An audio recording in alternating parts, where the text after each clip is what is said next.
नमस्कार, कैसे हैं? मैं हूँ राकेश, आप लोगों के सामने और आप लोगों के सामने उपस्थित हूँ। ये एक थोड़ा सा यूनिक वीडियो है। कुछ टाइम पहले मैंने आप लोगों से वादा किया था कि एक हम ऐसी वीडियो पे डिस्कस करेंगे जिसमें हम लोग ध्यान देंगे कि कैसे हमें अपने ऑप्शंस को देखना चाहिए और कैसे एग्ज़ाम में हम लोग अच्छे मार्क्स लाएँ।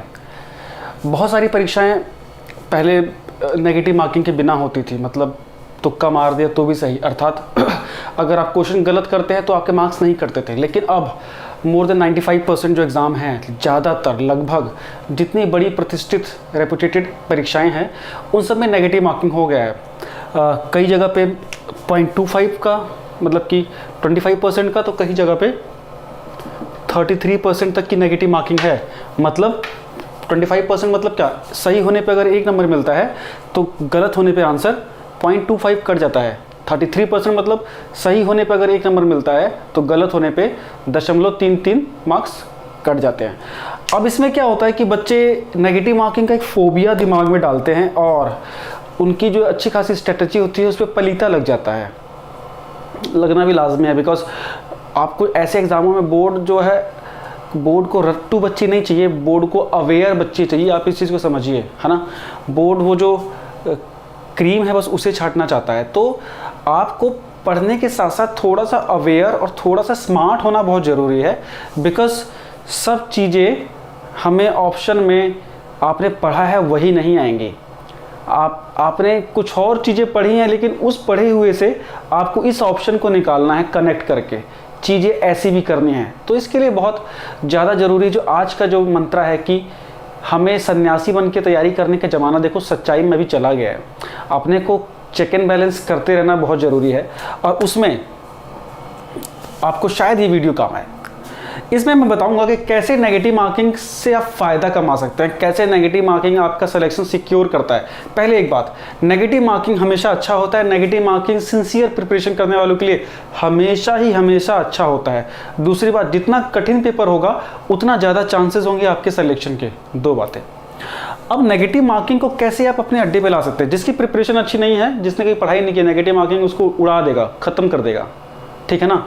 लेकिन अगर आपने नॉर्मल तरीके से पढ़ाई की है तो नेगेटिव मार्किंग को ध्यान में रखते हुए आप अगर कुछ ये टिप्स अगर ध्यान दें तो आप बहुत ही शानदार स्कोर कर सकते हैं। मान लीजिए आपको 10 क्वेश्चन नहीं आ रहे थे, 100 क्वेश्चन का पेपर है, 80 क्वेश्चन आ रहे थे, 20 नहीं आ रहे थे। आपने सोचा कि 10 में मैं रिस्क ले लेता हूँ।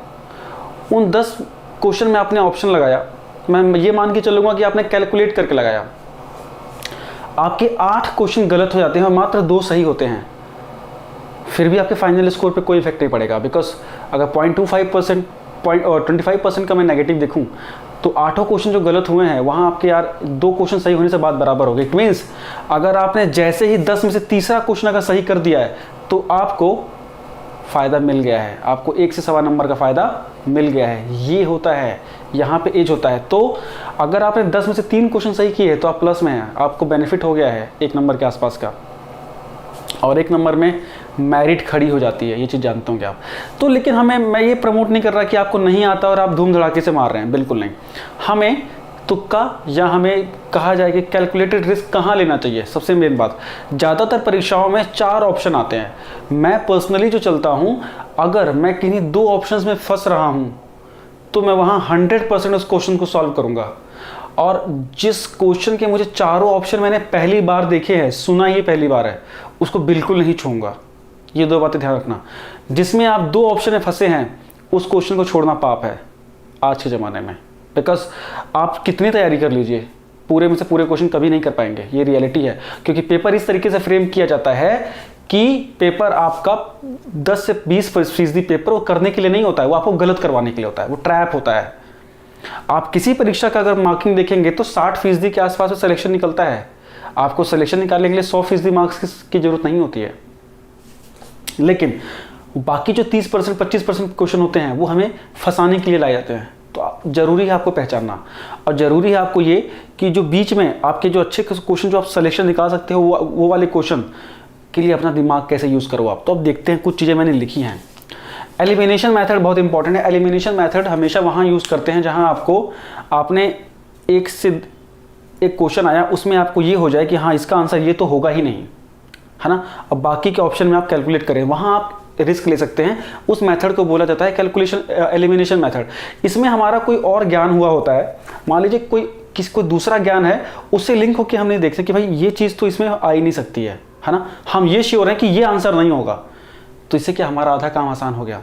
उसके बाद मैं कुछ ऐसे लक्षण बताऊंगा जिसमें कि आपको चांसेस होंगे कि ये आंसर सही होगा, ये पर्सनल एक्सपीरियंसेस पे है और ये वाकई आप लोग को जब बताऊंगा तो लगेगा। जैसे ये आंसर सही होते हैं अगर आपके ऑप्शन में कुछ ऐसी चीज़ें हैं तो लगा लीजिए वो ऑप्शन लगभग सही होता है। पहली बात, क्वेश्चन पढ़ के जो आपका सबसे पहला आपका दिमाग, आपका सबकॉन्शियस माइंड जा रहा है कि यार ये आंसर सही होगा, 10 में से 9 बार वो आंसर सही होता है। मतलब आपको पहली बार जो आंसर स्ट्राइक कर रहा है वो ऑप्शन मारो, ज़्यादा कैलकुलेशन मत लगाओ उस पर। आपने क्वेश्चन पढ़ा और सीधे हुआ कि सी आंसर होगा, तो 10 में से 9 बार वो सी आंसर करेक्ट था, क्योंकि सबकॉन्शियस माइंड में हमने कहीं ना कहीं पढ़ा हुआ है, इसीलिए वो हमको स्ट्राइक करता है। सीरियसली हम 100% रिकॉल नहीं कर पाते हैं, इसीलिए कॉन्फिडेंस नहीं आता है। तो जो भी आपको पहला, आपका दिमाग जिसको पहले पंच करे वो ज़्यादातर सही होता है, भरोसा करिएगा इस पर। एक बात, उसके बाद कुछ कीवर्ड्स, कुछ ऐसे शब्द होते हैं जिनको पहचान के आप ये लगा लेंगे अंदाजा कि ये ऑप्शन हो सकता है। जैसे 80% केसेस में all of the above answer होता है, 80% केसेस में जिसमें ऑल ऑफ द अबव है, लगभग ऑल ऑफ द अबव सही आंसर होता है कि उपरोक्त सभी, ये आंसर ज़्यादातर करेक्ट होता है। उसके बाद ये ज़्यादातर इको और साइंस में इसका रेशो बहुत ज़्यादा है। इकोनॉमिक्स और साइंस में ऑल ऑफ द अबव वाले ज़्यादा से करेक्ट होते हैं, लगभग करेक्ट हो जाते हैं। ये ध्यान रखिएगा इस चीज़ को, वाकई में ऑल ऑफ द अबव का रेशो बहुत जोरदार है। उसके बाद जिस ऑप्शन में खूब लंबी डेफिनेशन लिखी हुई है, हाँ, अच्छे से एक्सप्लेन किया हुआ जिस ऑप्शन में आंसर है वो आंसर होगा। जिस ऑप्शन में अच्छे से डिटेल में लिखा हुआ है वो आंसर हो सकता है ज़्यादातर। आपको नहीं आता तो यहाँ ब्लाइंड गेस लेके चल सकते हैं आप, 10 में से 8 बार आप सही होंगे। इन्वर्टेड कोमा में कोई चीज़ लिखी हुई है, किसी ऑप्शन में इन्वर्टेड कोमा में कोई खास तौर से लिखा हुआ है, आंसर है वो। इन्वर्टेड कॉमास में कोई खास चीज़ लिखी हुई है, वो आंसर श्योर शॉट होगा, श्योर शॉट। ठीक है, आजकल के समय में आपको देखना पड़ेगा, जैसे कुछ स्पेशल जो बड़े डिपार्टमेंट्स है, जैसे महिला बाल कल्याण मंत्रालय का कहीं है, वुमेन से, बच्चों से, कोई ऐसी योजना जिसका समाज से, सोशल जस्टिस से, सामाजिक न्याय से संबंध है, सीधे महिला कल्याण मंत्रालय चिपका दिखता है, होगा आंसर। नीति आयोग, ये वर्ड ऐसा है आज की डेट में कि ये ज़्यादातर आंसरों के साथ चिपका हुआ है। तो अगर नीति आयोग, किसी ऑप्शन में नीति आयोग है और कोई स्कीम या कोई इवेंट या कोई चीज़ है, तो नीति आयोग को आप छोड़ नहीं सकते हैं। ज़्यादातर मतलब 70% तक के चांसेस हैं कि आपको नीति आयोग वाला ऑप्शन सही मिल जाएगा। जो मैंने बोला, जो सोचा वो सही है सबकॉन्शियस माइंड में, हमेशा नहीं लेकिन 80% सही होता है वो। हमारे साथ तो हुआ है ये, ठीक है ना। तो ये कुछ ऐसे हिंट हैं जिससे आपको सीधे सीधे आइडिया लगेगा कि हाँ ये हो सकता है। अभी क्या नहीं हो सकता है, सबसे पहले नन ऑफ दीज, ये ऑप्शन के बहुत कम चांसेस हैं सही होने के। इस ऐसे ऑप्शन को सिर्फ यूपीएससी बना पाता है। देखिए पेपर टफ होता है ऑप्शन से, ऑप्शन में ही क्वेश्चन तो सारी नॉर्मल होते हैं, कितना खतरनाक ऑप्शन दे दिया है उससे पेपर टफ होता है। और ये वाला ऑप्शन को यूज करना सबके बस का नहीं है, खास तौर से यूपीएससी करता है, अदरवाइज और कोई नहीं कर पाता। तो नन ऑफ दीज वाला ऑप्शन लगभग 90% गलत होता है, उसको तुरंत स्ट्राइक आउट कर सकते हैं आप लोग, clear cut, no doubt. No word वाला आंसर ज़्यादातर गलत होता है, नो वर्ड जिसमें लगा होता है ज़्यादातर वो आंसर नहीं होता है। नेगेटिव सेंस जिससे आ रही है, जिसमें नेगेटिव शब्द लिखे हुए, नेवर, एक्सेप्ट, ये सब है ना, नेवरदलेस, उसमें नहीं होगा। जिस ऑप्शन में नेगेटिव सेंस आ रही है, नकारात्मक स्वरूप आ रहा है, वो आंसर नहीं होगा। ये कुछ चीज़ें हैं जो आप ध्यान रख सकते हैं, फायदा होगा। आगे चलते हैं, कुछ प्रिकॉशन आपको देखनी है क्वेश्चन देखते समय। हड़बड़ी में जब आगे देखते हैं तो मजा आ जाता है, वाह क्या क्वेश्चन आगे हमको आता है, एंड में नहीं लगा होता है और हम हाँ के समझ के मार देते हैं, ये बहुत डेंजर, तो खूब झेला है हमने भी। तो लास्ट तक क्वेश्चन पढ़ो, लास्ट में देखो नहीं तो नहीं है या इनकरेक्ट है ना, पता लगा करेक्ट समझ के चिपका दिया हमने, लिख देना था इनकरेक्ट वाला, ये बहुत इंपॉर्टेंट है। उसके बाद डेटा वर्ल्ड के लेवल पे पूछा है कि इंडिया के लेवल पे पूछा है, इंडिया और वर्ल्ड को डिफरेंशिएट करना मत भूलिएगा, भारत और विश्व पे ध्यान रखना कि क्या पूछा हुआ है, पता लगा पूछा है विश्व के स्तर पे, बता दिया भारत के स्तर पे। श्योर शॉट दोनों के ऑप्शन होंगे, वो श्योर शॉट पूछ लिया गन्ना उत्पादन में भारत का कौन सा या विश्व का कौन सा देश गन्ना उत्पादन में आगे है, आपके दिमाग में उत्तर प्रदेश चल रहा है, उत्तर प्रदेश ऑप्शन में होगा, मार दोगे आप। इस टाइप की चीज़ें। फैक्चुअल डेटा अगर आज की डेट में आपको आए मिनरल्स वगैरह में, कॉर्न प्रोडक्शन में आगे है, चाइना मार देना आंख बंद करके। चाइना को बिल्कुल ब्लाइंडली मार दो, चावल में, गेहूं में, सब में आगे हो गया, मक्के को छोड़ के। मक्का में अमेरिका है, ठीक है। कोयले में, ज़्यादातर के प्रोडक्शन में चाइना आगे है, ठीक है। तो कुछ भी नहीं आता, मैं उस केस में बोल रहा हूँ। ऑफकोर्स आप लोग याद करेंगे, मैं उस केस में बात कर रहा हूँ कि आप फंस गए हैं कि यार ये क्वेश्चन छोड़ना तो नहीं है, तब आप ये गेम खेल सकते हैं। उसके बाद जीडीपी का डेटा, ग्रोथ का डेटा जहाँ आता है, ग्रोथ से रिलेटेड, इंडिया मारो या चाइना मारो, ठीक है। अभी 2 साल से इंडिया सबसे ऊपर चल रहा है, तो इंडिया सबसे ज़्यादा तेज ग्रोथ वाला, ग्रोथ से रिलेटेड कोई डेटा में सबसे ऊपर के लिए बोले, इंडिया मार दो, ठीक है। ऊपर के लिए बोले, इंडिया मार दो, सीधी सीधी बात है। उसके बाद प्रदूषण में बोले, इंडिया चाइना मार दो। कार्बन के प्रदूषण बोले तो इंडिया, चाइना, अमेरिका, मतलब दुनिया के 3 ये बड़े देश हैं जो कि प्रदूषण नेगेटिव सेंस के लिए भी बड़े फेमस हो रहे हैं। वायुमंडल में सबसे ज़्यादा समस्याएं यही 3 देश फैला रहे हैं। जो बातें हैं दिमाग में चिपका लो उसको, अमेरिका, चीन और इंडिया, अमेरिका, चीन, इंडिया। क्लाइमेट सब में अमेरिका, चीन, इंडिया, यही रेशो रखो। ई वेस्ट वगैरह में, वेस्ट वगैरह में भी अमेरिका, चाइना, इंडिया, ये इसको दिमाग में रखना आपको। उसके बाद अब कोई सम्मेलन होते हैं कि भारत में ये सम्मेलन कहाँ हुआ, वो सम्मेलन कहाँ हुआ। जितने सरकार से संबंधित हैं, पॉलिटिकली एक्टिव हैं, ज़्यादातर दिल्ली में होंगे। दिल्ली जितने इकोनॉमिक्स वाले हैं ज़्यादातर मुंबई में निकल जाएंगे, ठीक है। उसके बाद दिल्ली के अलावा जयपुर वगैरह, बेंगलोर, हैदराबाद वगैरह कभी कोई पूछ लेता है। जितना टेक्नोलॉजी वाला होगा ना, बेंगलोर, हैदराबाद के आंसर मार सकते हो, ठीक है।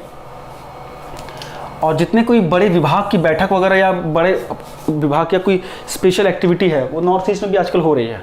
तो नॉर्थ ईस्ट का ऑप्शन अगर अलग से झलक रहा है तो चांसेस हो सकता है। मैं ये मान के चल रहा हूँ कि आप लोगों ने कुछ चीज़ें एलिमिनेट की हैं, तब ये कीवर्ड्स हैं। ऐसा नहीं कि परमानेंट हर बार सही होगा, लेकिन ज़्यादातर सही होगा। और इन सब चीज़ों को अगर आप दिमाग में बैठा के चलेंगे तो बहुत अच्छा स्कोर कर लेंगे। सीरियसली फ़ायदा होगा आपको। कोई भी अभी मॉक पेपर लगाना और ये सब चीज़ें ध्यान में रखना, आपको फ़ायदा होगा। नन ऑफ दिस कभी नहीं, ऑल ऑफ द अबव हमेशा, इस तरह दिमाग में लगाओ। चाइना हमेशा आगे रखो, डेवलपमेंट खूब आगे है। इंडिया, अमेरिका, चाइना, इनको लेके चलो आगे, ठीक है। अब कोई स्पेशल चीज़ पूछता है, आपको थोड़ा बहुत ज्ञान तो होना चाहिए। बोल दे भाई कि नाटो की बैठक कहाँ हुई, तो अब रशिया तो नहीं मारोगे ना, नाटो तो अमेरिका का संगठन था। इस टाइप के ऑप्शन ख़त्म कर सकते हो आप, ठीक है ना। विश्व किस स्तर पे आपको दिमाग रखना है, कौन किस गुट में है। रशिया के गुट में कौन कौन है, चाइना के गुट में कौन कौन है, पाकिस्तान, चाइना और नॉर्थ कोरिया का क्या नेक्सस है, तो ईरान से अमेरिका का क्या रिलेशन है, ईरान से भारत का क्या रिलेशन है, ये सब आना चाहिए आपको। इससे आप ये आपको एलिमिनेट करने में फ़ायदा करेगा। जैसे कि अमेरिका, कुवैत, सऊदी अरब एक गुट, चाइना, ईरान, भारत, रशिया इधर का, इनके रिलेशन ठीक ठाक हैं। इजराइल अमेरिका से चिपका हुआ है, इजराइल अरब से दुश्मन है। तो ये सब फैक्ट अगर आप देखेंगे तो आपके बहुत सारे क्वेश्चन हल हो जाएंगे। उम्मीद करता हूँ कि आपको ये अच्छा लगेगा। और कुछ डाउट है तो प्लीज़ पूछिएगा, हमेशा हाजिर रहूँगा। Thank you.